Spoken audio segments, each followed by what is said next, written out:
მადლობა უფალს დღევანდელი დღისათვის პირველ რიგში. მინდა დღეს გესაუბრათ ერთ ძალიან მნიშვნელოვან საკითხზე, რომელიც ღმერთმა გამომიცხადა ახლახანს და მივხვდი, რომ იმისთვის გამომიცხადა, რომ მე თქვენამდე მომეტანა ეს ყველაფერი. და სწორედ ამ საკითხს ეხება ჩემი ეს თემაც. და ერთი სიტყვით რო ვთქვა, ეს რაზეც ვაპირებ საუბარს, არის ის, რომ ჩვენ უნდა ჩავეჭიდოთ ღმერთის სიკეთეებს. მე დარწმუნებული ვარ, რომ ნებისმიერ თქვენთაგანის ცხოვრებაში ყოფილა ესეთი მომენტი, როდესაც რაღაცისთვის ლოცულობდით, რომ რაღაცაზე პასუხი მოგსვლოდათ, ან რაღაცას კითხებოდით ღმერთს და დადგა ის დღეც, რომ ეს პასუხი მიიღეთ ღმერთისგან.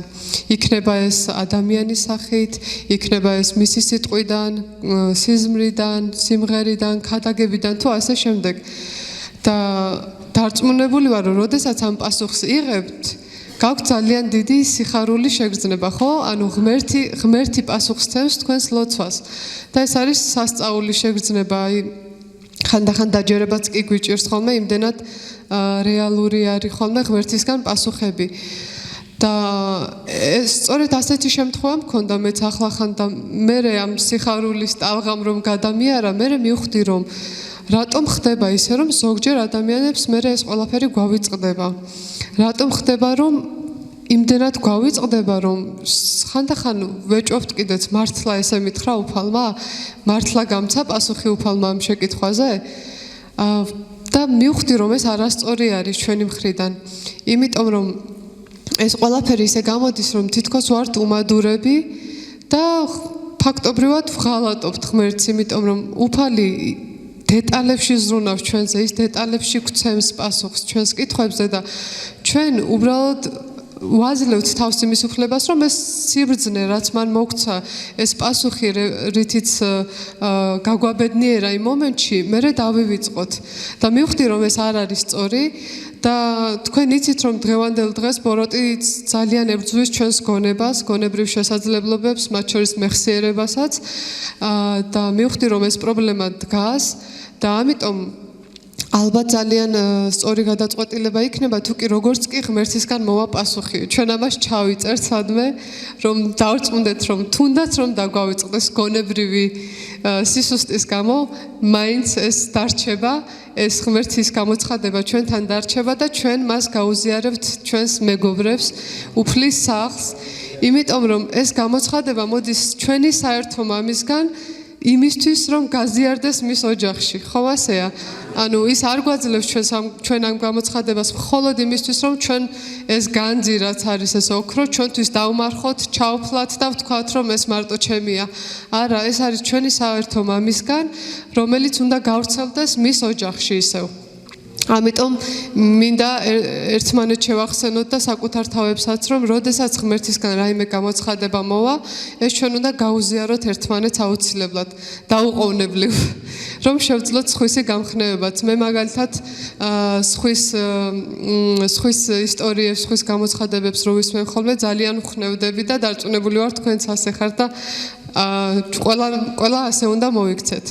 მეორე საკითხიც მსგავსი არის, ისევ განმეორდები, რომ დარწმუნებული ვარ თითოეული თქვენთაგანის ცხოვრებაში ყოფილა მომენტი, რომ ღმერთმა უპასუხა თქვენს ლოცვებს, გამოგიყვანათ რაიმე რთული სიტუაციიდან და ფაქტობრივად შვება მოგვარათ და იმ მომენტში გრძნობთ ამ ენით აღუწერელ ბედნიერებას, შვებას და სიხარულს და მადლიერებას.